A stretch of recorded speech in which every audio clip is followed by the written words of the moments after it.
In the series जहाँ पे हम डिस्कस कर रहे हैं इम्पोर्टेंट आपको स्कीम्स के बारे में ऑफ अकॉर्डिंग टू मिनिस्ट्रीज।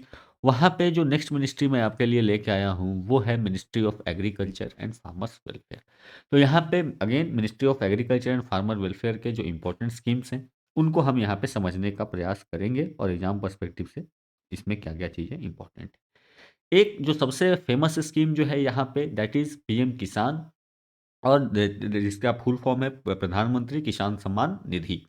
ध्यान रखेंगे पहली चीज तो ये कि ये आपको सेंट्रल सेक्टर स्कीम है, तो आपको अब तक डिफरेंस क्लियर हो जाना चाहिए सेंट्रली स्पॉन्सर्ड स्कीम्स का और सेंट्रल सेक्टर स्कीम का। तो सेंट्रली स्पॉन्सर्ड स्कीम्स में क्या होती है, यहाँ पे सेंटर और स्टेट के बीच में फंडिंग होती है, दोनों को कंट्रीब्यूट करना पड़ता है। जबकि अगर सेंट्रल सेक्टर स्कीम है तो सेंट्रल सेक्टर स्कीम के अंडर में पूरी की पूरी फंडिंग जो है वो आपको सेंट्रल गवर्नमेंट देती है। ठीक है। लॉन्च किया गया था इसको 2019 में, और इसका जो मेन फंक्शन है वही वही है कि सेंटर जो है हर साल 6,000 रुपये आपको 3 इंस्टॉलमेंट में आपको प्रोवाइड करती है किसानों को डायरेक्टली उनके खातों में। ध्यान रखेंगे यहाँ पे एक तो आपको कि direct bank transfer that is DBT की बात हो रही है यहाँ पे, और साथ ही साथ यहाँ पे कोई भी किसान उसमें भेदभाव नहीं है irrespective of their the size of their land holdings. तो ये चीज़ ध्यान रखेंगे क्योंकि इनिशियल में ये आपको अप टू उसमें लिमिट फिक्स करी गई थी कि जिसके पास 2 हेक्टेयर तक की ज़मीन है उसी को दिया जाएगा। बाद में इसको चेंज किया गया। यह याद रखेंगे किसको ये देना है, आइडेंटिफिकेशन ऑफ बेनिफिशियरीज, ये जो कौन से किसान परिवार हैं इसकी इसकी जो जिम्मेदारी है वो है स्टेट गवर्नमेंट्स पे या यूनियन टेरिटरी अगर गवर्नमेंट है तो ये चीज़ क्लियर रखेंगे। आइडेंटिफिकेशन ऑफ बेनिफिशियरी जो है ये आपको स्टेट लेवल पे होता है। साथ ही साथ इसका जो मेन ऑब्जेक्टिव है, तो ऑब्जेक्टिव आप समझ चुके हैं कि भाई किसान में खास करके जो स्मॉल एंड मार्जिनल फार्मर्स हैं उनको मदद करी जा सके। साथ ही साथ क्रॉप हेल्प, क्योंकि अगर उसके पास पैसा होगा, किसानों के पास पैसा होगा तो ज़रूरत पड़ने पे जो इन्वेस्टमेंट वो कर सकते हैं, जो फर्टिलाइजर्स के लिए या पेस्टिसाइड के लिए जो इन्वेस्टमेंट की ज़रूरत पड़ेगी वो टाइम से कर सकें। जब ये कर पाएंगे तो साथ ही साथ उनकी इनकम क्या होगी, अगर फसल अच्छी होगी तो इनकम उनकी बेहतर होगी। और भी अगर आप देखोगे तो कहीं ना कहीं अगर किसानों की पैसे की ज़रूरत होती है और उनके पास नहीं अवेलेबल होता है, बैंक से वो लोन नहीं ले पाते हैं, तो वो क्या करते हैं, वो मनी मनी लेंडर्स जो होते हैं उनसे भाई कि दे दो हमको, और मनी लेंडर्स काफ़ी हाई रेट चार्ज करते हैं। तो इसके वजह से उनका किसानों को बेहतर फ़ायदा हो नहीं पाता है, उनको मुश्किलें आती हैं। तो गवर्नमेंट का ये रहा कि भाई आप मनी लेंडर से पैसे ना लो, आपको जो ज़रूरत की चीज़ें हैं दैट आपको उसके लिए जो है 6,000 रुपये पर साल मिल जाएंगे। तो आप उससे जो इनपुट्स के लिए जो आपको पैसे की ज़रूरत है या जो आपके एक्सपेंसेज हैं आप उसको इस पैसे से फुलफिल कर सकते हो। तो जो आपको डेब्ट ट्रैप की बात एक चलती है, एक वर्ड आपने सुना होगा कि किसान जो है वो कर्ज के जाल में फंस जाता है, उस जाल से बचाने का प्रयास किया गया है। तो ध्यान रखेंगे इनिशियली 2 हेक्टेयर तक का था, बट बाद में इसको 2019 में इसको बढ़ा दिया गया कि किसका कितना भी साइज हो उसको मिल जाएगा। लेकिन इसमें कुछ एक्सक्लूजन है। एक्सक्लूजन कौन कौन से हैं ध्यान रखेंगे। वैसे लोग जो कि इनकम टैक्स पेयर हैं, ठीक है, उनको नहीं मिल सकता है। साथ ही साथ जो प्रोफेशनल्स हैं, भले उनके पास ज़मीनें हैं, वो खेती थोड़ा बहुत करते हैं, लेकिन प्रोफेशनली भी किसी सर्विस में है, चाहे वो डॉक्टर हैं, इंजीनियर हैं, लॉयर्स हैं, चार्टर्ड अकाउंटेंट्स हैं, उनको नहीं मिल सकता है। साथ ही साथ अगर कोई स्कीम में रहा है जिसको पेंशन मिल रहा है, कोई गवर्नमेंट सर्विस में रहा हो जो अब खेती करता है बट उसको पेंशन कम से कम 10,000 रुपये प्रति महीने की पेंशन मिल रही है, उसको यहाँ पे जो है आपको नहीं दी जाएगी। बट ध्यान रखेंगे अगर वो पेंशन लेने वाला आपको एमटीएस क्लास यानी मल्टीटास्किंग स्टाफ क्लास का है, या ग्रुप डी जिसको हम सर्विसेज कहते हैं, क्लास 4 सर्विसेज कहते हैं, उसका एम्प्लॉय रहा है तो उसको मिल जाएगा। बाकी group C, group B, group A के वैसे लोग जिनकी पेंशन 10,000 से ज़्यादा है उनको ये स्कीम के अंदर में पेमेंट नहीं करी जाएगी। ये अपने को क्लियर रखना है। इसके बाद जो नेक्स्ट स्कीम है दैट इज प्रधानमंत्री किसान मानधन योजना। याद रखेंगे पिछला क्या था, प्रधानमंत्री किसान सम्मान निधि, यहाँ पे है किसान मानधन योजना। और यहाँ पे जो ये स्कीम है ये एक पेंशन स्कीम है। तो ध्यान रखेंगे पेंशन स्कीम है, और पेंशन स्कीम भी यहाँ पे वॉल्यूंट्री है। वॉल्यूंट्री है यानी कि आपको मन है आप ऑप्ट करो, नहीं मन है ना ऑप्ट करो। साथ ही साथ कॉन्ट्रीब्यूटरी है। कॉन्ट्रीब्यूटरी का मतलब आपको हर महीने उस पेंशन के लिए जो आपको कॉर्पस में कुछ ना कुछ पैसे डालने होंगे। जहाँ पे मेन फोकस वही है कि ओल्ड एज के लिए ओल्ड एज प्रोटेक्शन मिलते रहे, सोशल सिक्योरिटी नेट के तौर पे काम करे for the small and marginal farmers. तो स्मॉल एंड मार्जिनल फार्मर्स का मतलब है कि जिनकी ज़मीनें जो है, लैंड होल्डिंग जो है, वो 2 हेक्टेयर से जिनके पास कम है, वो ही इस स्कीम का हिस्सा बन सकते हैं।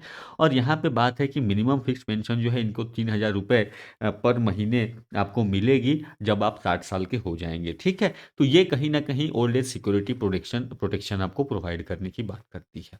अब यहाँ पे एलिजिबिलिटी क्राइटेरिया थोड़ा-सा आप देख लें कि एक तो जो है फार्मर जो है स्मॉल एंड मार्जिनल होना चाहिए, यानी कि इसके पास जो खेती युक्त ज़मीन है वो 2 हेक्टेयर तक ही होनी चाहिए, उससे ऊपर होगा तो फिर आप इस स्कीम का हिस्सा नहीं बन सकते हैं। यहाँ पे कौन से लोग एंट्री कर सकते हैं, तो जो इनकी भी उम्र 18 से 40 साल के बीच में है, तो वो जो है यहाँ पे इस स्कीम का लाभ उठा सकते हैं। साथ ही साथ जो बेनिफिशियरी है, यानी जो इस स्कीम का हिस्सा बनना चाहते हैं, ये कहीं न कहीं किसी और अगर सोशल सिक्योरिटी स्कीम का हिस्सा नहीं होने चाहिए। यानी कि नेशनल पेमेंट स्कीम जो है उसका हिस्सा आप नहीं होने चाहिए। ईएसआईसी यानी एम्प्लॉइज स्टेट इंश्योरेंस कॉर्पोरेशन की स्कीम्स जो हैं वो नहीं होने चाहिए। ईएफओएस यानी एम्प्लॉइज फंड ऑर्गेनाइजेशन स्कीम, इस तरीके की अगर कोई स्कीम का आप ऑलरेडी हिस्सा हैं तो फिर आप इसको हिस्सा नहीं हो सकते। तो यानी ध्यान रखेंगे, यहाँ पे एक्सक्लूजन्स के कंडीशंस भी दिए गए हैं with in the small and marginal farmer, ठीक है? इसके बाद जो है साथ ही साथ आपने प्रधानमंत्री श्रम योगी मानधन योजना जैसी स्कीम्स का भी आपने वो यूज ना किया गया हो, तो जो ट्रेडर्स के लिए जो है, क्योंकि ये किसानों के लिए है तो आपको किसान एक ही स्कीम में आप जो है इनरोल कर सकते हैं। साथ ही साथ आपको should not be from categories of beneficiaries of higher economic status. तो यहाँ पे गवर्नमेंट एक डेटा फिक्स करती है कि उससे ऊपर जो है लेवल कौन इसमें इंक्लूड नहीं हो सकता। यहाँ पे जो है कि अगर नॉर्मली कोई 29 साल के एज में इंटर करता है तो उसको हर महीने आपको 100 रुपये कंट्रीब्यूट करने होते हैं, और इक्वली जो है गवर्नमेंट जो है आपको सेंट्रल गवर्नमेंट वो इक्वल अमाउंट में इसमें पैसे कंट्रीब्यूट करती है। अगर उससे आगे पीछे होगा, यानी 29 18 साल में ही आप ज्वाइन कर रहे हो तो ये अमाउंट कम हो जाएगी। आप 29 साल के बाद ज्वाइन कर रहे हो तो ये अमाउंट जो है वो बढ़ जाएगी। तो इस तरीके से वो वेरिएशन आपको दिखेगा। एक मीडियन जो बात करी गई है वो करी गई है 100 रुपये की। ठीक है, यहाँ पे ध्यान रखेंगे गवर्नमेंट इक्वली आपको देती है। इसको मैनेज करता है that is the life insurance corporation. तो ये आप ध्यान जरूर रखें कि इस फंड को मैनेज करने का, इस इंश्योरेंस स्कीम को चलाने का जो काम है वो एलआईसी आपको कर रही है। इसके बाद जो नेक्स्ट स्कीम है दैट इज भारतीय प्राकृतिक कृषि पद्धति, और यहाँ पे जो फोकस है वो ये है कि जो प्राकृतिक यानी नेचुरल फार्मिंग की जो बात करी गई है वो नेचुरल फार्मिंग किस तरीके से करी जाए। तो नेचुरल फार्मिंग की जब हम बात करते हैं तो वहाँ पे आप आर्टिफिशियल जैसे फर्टिलाइजर्स हो गए या पेस्टिसाइड हो गए उसका यूज नहीं करना चाहते। यहाँ पे जो फोकस है that is on farm biomass recycling. तो जो खेतों में बच जाता है फसल काटने के बाद जो बायोमास बच जाता है उसी को कैसे रिसाइकल किया जाए। और साथ ही साथ जो है बायो फर्टिलाइजर्स वगैरह, जो फर्टिलाइजर भी अगर आपको देना है तो बायोलॉजिकल हो, ना नेचुरल हो, ना कि आर्टिफिशियल हो। बायो पेस्टिसाइड वगैरह जैसे नीम का ही आप यूज कर लीजिए कीड़ों को मारने के लिए, रादर दैन कि आप मार्केट से खरीद के ले आएंगे। तो इससे दो चीज़ें होंगी, एक तो आपका इनपुट कॉस्ट जो है वो कम होगा, जो लागत होगी वो कम होगी। साथ ही साथ जो सोयल हेल्थ होगा वो सोयल हेल्थ जो है बेहतर हो सकेगी, क्योंकि आप देखोगे कि जो आपको जो खाद डाली जाती है, जो आपको सिंथेटिक खाद्स होते हैं, सिंथेटिक फर्टिलाइजर्स होते हैं, उसके वजह से ज़मीन जो है, मिट्टी जो है वो कड़ी हो जाती है, वो उसकी जो हेल्थ है वो ख़राब हो जाती है। तो वो भी कहीं न कहीं आपको यहाँ पे फोकस किया गया है। मेन इसमें अगर फाइनेंशियल असिस्टेंस की बात करें तो यहाँ पे जो है हर साल 12,200 रुपये पर हेक्टेयर के हिसाब से दी जाती है उन किसानों को जिन्होंने इस पद्धति को या इस स्कीम को अपनाया है। तो इसके अंदर यानी कि किसान कहेंगे कि भाई हम प्राकृतिक रूप से खेती करेंगे तो उनको इतनी पैसे दिए जाएंगे, 3 सालों तक दिया जाएगा, ठीक है। ये इसलिए किया गया है ताकि जब आप इनिशियल में नेचुरल फार्मिंग अडॉप्ट करते हो तो इनिशियल में आपका प्रोडक्शन लेवल जो है वो कम होता है।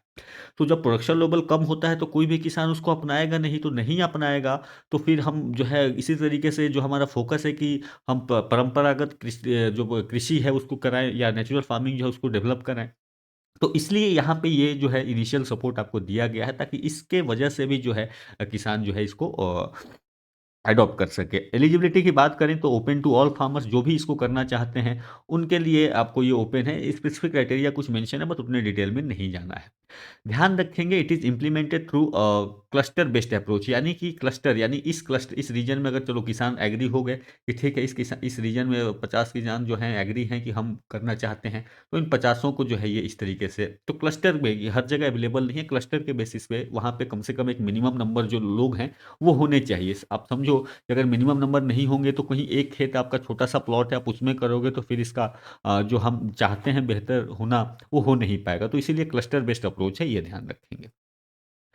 जो है आपको 500 हेक्टेयर का होना चाहिए, ये ध्यान रखेंगे। 500 हेक्टेयर अगर इतना इतना मिनिमम हो जा रहा है तो फिर जो है इसको इम्प्लीमेंट किया जा सकता है।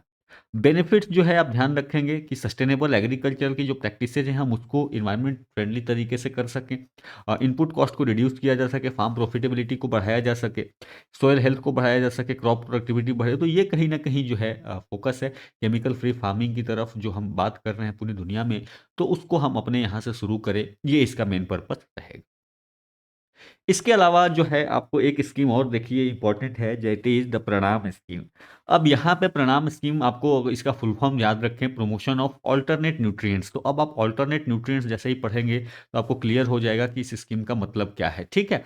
यहाँ पे जो है वो क्या किया गया है, यहाँ पे फिर से आप ध्यान रखेंगे 2023 में इसको स्टार्ट करी गई थी। इसका जो फ़ोकस है वो यही है कि जो केमिकल फर्टिलाइज़र्स का हम यूज़ करते हैं, उसको कम किया जाए एंड यहाँ पे अल्टरनेटिव न्यूट्रिएंट्स को फ़ोकस किया जाए फॉर सस्टेनेबल एग्रीकल्चरल प्रैक्टिसेज़। यहाँ पे क्या बात होती है, यहाँ पे ध्यान रखेंगे, यहाँ पे केमिकल फर्टिलाइज़र को बिल्कुल ही मना नहीं किया जाता। जैसे इस स्कीम में जो है, पिछला स्कीम जो हमने देखा था, यहाँ पे प्राकृतिक कृषि पद्धति में केमिकल फर्टिलाइज़र का यूज़ नहीं होता है। हालाँकि इस स्कीम में जो है यहाँ पे केमिकल फर्टिलाइज़र्स का यूज़ होता है, बट कम होता है, बैलेंस्ड यूज़ होता है। तो केमिकल फर्टिलाइज़र्स आपने थोड़ा-सा डाला और बाकी जो ज़रूरत है उसकी आप पूरी कर लीजिए from the bio fertilisers, organic fertilisers, compost के थ्रू, ठीक है? इसके पीछे कहीं न कहीं एक मकसद ये भी है कि गवर्नमेंट पर अगर आप देखोगे तो फर्टिलाइज़र सब्सिडी का बर्डन बहुत ज़्यादा है। करीब-करीब 1.6 लाख करोड़ की जो है वो सब्सिडी जाती है ऑन द फर्टिलाइज़र। साथ ही साथ जब से रशिया-यूक्रेन वॉर हुआ है तो वहाँ उसके वजह से फर्टिलाइज़र के प्राइसेज़ और बढ़े हैं। क्योंकि उनका जो इनपुट है वो इंडिया में पूरा मिल नहीं पाता है उसको बनाने के लिए जो चीज़ें चाहिए। तो ये गवर्नमेंट का फ़ोकस जो है कहीं न कहीं ये रहता है कि हम फर्टिलाइज़र पे, केमिकल फर्टिलाइज़र पे अपनी डिपेंडेंसी कम करें। ठीक है? साथ ही साथ अगर केमिकल फर्टिलाइज़र्स की हमने बात करी, अगर इम्प्रूव करेंगे तो soil health and crop productivity जो है ये आपको अपने आप बेहतर होती चली जाएगी। इसके अलावा जो है यहाँ पे जो है जो फर्टिलाइज़र सब्सिडीज़ जो बचत होगी गवर्नमेंट को, तो गवर्नमेंट का अगर इम्पोर्ट कम होता है, सपोज़ करो फर्टिलाइज़र्स का, तो गवर्नमेंट यहाँ पे जो सब्सिडी देती थी वो सब्सिडी गवर्नमेंट की सेव होगी। गवर्नमेंट ने कहा कि ये जो सब्सिडी हमें सेव होगी, यही तो हम लोगों को दे देंगे। तो गवर्नमेंट का को खर्चा आ रहा है, किसानों को आप देखिए कि आप किस तरीके से चूज़ करना चाहते हो, ठीक है? यहाँ पे जो 50% ऑफ द सेव्ड सब्सिडी है, amount is passed on as grant to the states. तो ये स्टेट्स को दे दिया जाता है कि आप जो है इस स्कीम को बेहतर पास कराइए, आप किस तरीके से करेंगे। अब जो ग्रांट मनी दी गई है, यहाँ पे जो जो भी ग्रांट, मान लो कि ₹100 दिए गए स्टेट्स को, तो ₹200 बचत हुए थे, इसमें से ₹100 जो है वो स्टेट को दे दिए गए। अब स्टेट क्या करेगा कि 70% of the grant can be used for asset creation. तो इसमें से ₹100 में से ₹70 आप क्या करोगे, आप एसेट बनाओगे, जैसे कि आप production of alternative nutrients at village, block and district level, यानी कि आप मान लो बायो फर्टिलाइजर प्लांट ही लगा दिया या बायो कंपोस्टिंग प्लांट लगा दिया, जहाँ पे कि जो वेस्ट मटेरियल है वो इकट्ठा करेंगे और इकट्ठा करके और वहाँ से कंपोस्ट बनाएंगे और किसानों को बांटेंगे। तो इस तरीके के अगर आप एसेट बनाते हो तो आपको जो है गवर्नमेंट, जो स्टेट गवर्नमेंट है वो ₹70 उसमें खर्च कर सकती है। रिमेनिंग 30% जो ग्रांट होगा वो आप दोगे किसको, फार्मर्स को, पंचायत को, या फार्मर प्रोड्यूसर ऑर्गेनाइजेशन होंगे, सेल्फ हेल्प ग्रुप होंगे। तो जो भी इस स्कीम को अपनाएंगे उनकी मदद के लिए आप 30% ग्रांट जो है यूज कर सकते हो। यानी कि मेन जो फोकस है वो आपको फोकस है ऑन द एसेट क्रिएशन, बाकी लोगों को जो है इंसेंटिवाइज करने पे भी इसका फोकस रहेगा। तो ये स्कीम आई होप क्लियर रखे, 2023 का है, तो ये आप जरूर फोकस में रखेंगे। इसके बाद जो एक और स्कीम है दैट इज़ द राष्ट्रीय कृषि विकास योजना रफ्तार। तो ये पुरानी स्कीम है, लेकिन ध्यान रखेंगे ये स्कीम जो है आपको चल रही है काफ़ी दिनों से। यहाँ पे फिर से ये सेंट्रली स्पॉन्सर्ड स्कीम है। सेंट्रली स्पॉन्सर्ड स्कीम का मतलब है कि आपको कहीं न कहीं इसमें सेंटर और स्टेट दोनों को फंडिंग देनी पड़ेगी। और ये 2018 में इसकी शुरू हुई थी और इसका जो मेन फ़ोकस है कि फार्मिंग को एक रिम्यूनरेटिव इकोनॉमिक एक्टिविटी बनाया जाए। रिम्यूनरेटिव इकोनॉमिक एक्टिविटी का मतलब है कि लोग जो है पसंद करें, अब बिज़नेस करना लोग पसंद करते हैं, क्यों? क्योंकि फ़ायदे होते हैं उसमें। खेती में लेकिन आप देखोगे तो लोग कहते हैं कि भाई इसमें तो पैसा ही नहीं हो रहा है।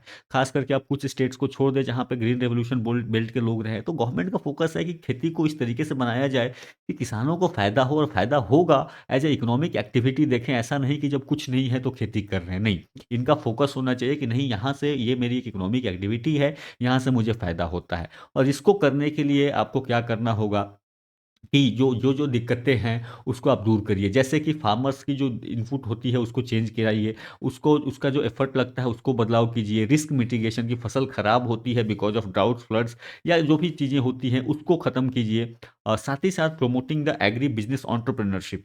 तो आप देखिए कि जब तक एग्री बिज़नेस में एंटरप्रेन्योरशिप नहीं आएगा तब तक जो है किसानों को सही दाम नहीं मिल सकता है। जैसे आप समझिए कि एक जो है आलू, 1 केजी आलू आपको ₹20 केजी मिल जाएगा, बट वही आप समझो कि अगर 1 केजी आलू की आप चिप्स बनाओगे और उसको मार्केट में बेचोगे तो कितना मिलेगा? तो ये क्या है? ये कहीं न कहीं एंटरप्रेन्योरशिप की बात हो रही है। साथ ही साथ एंटरप्रेन्योरशिप केवल ऐसा नहीं है कि पोस्ट प्रोडक्शन में बन सकता है। आपको पोस्ट प्रोडक्शन के पहले भी जो है प्री प्रोडक्शन लेवल में भी एंटरप्रेन्योरशिप को डेवलप किया जा सकता है। ठीक है, जैसे कि मान लो कि ऐसे इस तरीके कस्टम सेंटर, जैसे यूबर जैसी सुविधाएँ, जैसे यूबर जो ऐप है, जो गाड़ियाँ आपको टैक्सी भाड़े पे देती है, तो बहुत से किसान हैं जिनको खेती के लिए ट्रैक्टर अवेलेबल नहीं है उनके पास, तो आप इस तरीके का कोई इनिशिएटिव हो, जो कि कहीं न कहीं लोगों को ट्रैक्टर प्रोवाइड कराए किसानों को। तो वो भी एक तरीके से एग्री बिज़नेस एंटरप्रेन्योरशिप है, वो भी आपको खेती को बूस्ट करने में, बेहतर करने में मदद करेगी, ठीक है? यहाँ पे जो है आपको इसका जो कंपोनेंट अगर आप देखोगे तो आपको समझ में आ जाएगा कि जो मैंने आपको एग्ज़ाम्पल दिया क्यों दिया। तो इसका जो पहला कंपोनेंट है दैट इज़ रफ्तार ए, ये बात करता है creation of pre harvest and post harvest agriculture infrastructure. तो यहाँ पे जो है किसानों को सही इनपुट मिल सके, चाहे वो इनपुट खाद के रूप में हो, वो इनपुट जो है सीड्स के रूप में हो, वो इनपुट आपको ट्रैक्टर्स या मशीनरी के रूप में हो। साथ ही साथ स्टोरेज फैसिलिटी अगर कोई क्रिएट करना चाहे वो कर सकता है, मार्केट फैसिलिटी बनाना चाहे, तो इस तरीके की चीज़ें जो है इन्फॉर्म आपको बनाने की मदद करी गई है। इसके अलावा यहाँ पे स्टेट से स्पेसिफिक भी दिए गए हैं autonomy and flexibility to states, इसका जो दूसरा कंपोनेंट रखा गया है, ताकि वो ज़रूरत के हिसाब से जो स्टेट हैं, अपने हिसाब से वहाँ की लेवल पे चीज़ें कर सकते हैं। फंडिंग की बात करोगे तो 60-40 की फंडिंग जो है ये आपको दिखेगी नॉर्मली, बट कुछ स्टेट्स में ये 90:10 की दिखेगी, जो आपको हिमालयन स्टेट्स हैं या नॉर्थ ईस्टर्न स्टेट्स हैं। इसके इम्प्लीमेंटेशन आप ध्यान रखेंगे, ये सेंट्रली स्पॉन्सर्ड स्कीम है, तो इसका इम्प्लीमेंटेशन कौन करेगा? स्टेट गवर्नमेंट करेगा। किसी भी सेंट्रली स्पॉन्सर्ड स्कीम का ज़्यादातर जो इम्प्लीमेंटेशन बॉडी होती है वो स्टेट गवर्नमेंट होती है। अब यहाँ पे अगर 2024 की बात करें तो यहाँ पे बहुत सारे प्रोजेक्ट्स चले हैं, जैसे कि एग्रीकल्चर इंफ्रास्ट्रक्चर डेवलपमेंट। तो आपको अगर समझ में नहीं आया कि क्या-क्या प्रोजेक्ट हो सकते हैं, तो आप यहाँ से समझ सकते हो कि कोल्ड स्टोरेज बनाए गए, वेयर हाउसेज बनाए गए, ग्रेडिंग एंड प्रोसेसिंग यूनिट्स बनाए गए। साथ ही साथ फार्म मैकेनाइजेशन पे फोकस है, तो ध्यान रखेंगे राष्ट्रीय कृषि विकास योजना का रफ्तार जो है उसके अंदर एक कंपोनेंट, जो सब कंपोनेंट है, वो फार्म मैकेनाइजेशन का भी है, ठीक है? यानी कि आपको purchase of agriculture machinery and equipment, तो आपको ट्रैक्टर खरीदना है या पंपिंग सेट खरीदना है, तो उसके लिए भी यहाँ पे फाइनेंशियल असिस्टेंस प्रोवाइड करी जाती है, ठीक है? इसके अलावा स्किल डेवलपमेंट की बात चल रही है कि भाई फार्मर्स को ट्रेन किया जाए in the modern agricultural technology and practices में। ऑल्सो मार्केटिंग लिंकेजेज, क्योंकि आपको प्रोडक्ट आपने आपने उगाया, उसको मार्केट में ले जाने के लिए आपको market access, market linkage provide किया जाएगा। तो ये आपको थ्रू ई नैम प्लेटफॉर्म जो है, ये आपको किया जाता है, नेशनल एग्रीकल्चर मंडी जो है। और उसके अलावा फार्मर प्रोड्यूसर्स ऑर्गेनाइजेशंस जो हैं उनके थ्रू भी यहाँ पे सपोर्ट करी जाती है। साथ ही साथ यहाँ पे इंश्योरेंस कवरेज वगैरह जो है वो भी दिया जाता है। तो आप समझ सकते हो कि एक एक पूरे तरीके से तो जो इनपुट से लेकर के आउटपुट तक हर स्कीम, हर स्टेज पे फोकस करता हुआ ये स्कीम आपको दिखेगा। So this this was all about the ministry of agriculture and farmers welfare, and I hope कि आपको ये लेक्चर समझ में आया होगा। आप हमें ज्वाइन कर सकते हैं टेलीग्राम पे, आपको इनकी पीडीएफ्स मिलती रहेंगी। साथ ही साथ आप हमें फॉलो कर सकते हैं सोशल मीडिया हैंडल्स पे, ताकि आपको अपडेट्स मिलते रहें। You can also download our anywhere prep app, तो आपको वहाँ पे एक्सक्लूसिव कंटेंट भी कुछ मिलेंगे। So keep studying, have a good day, and thank you.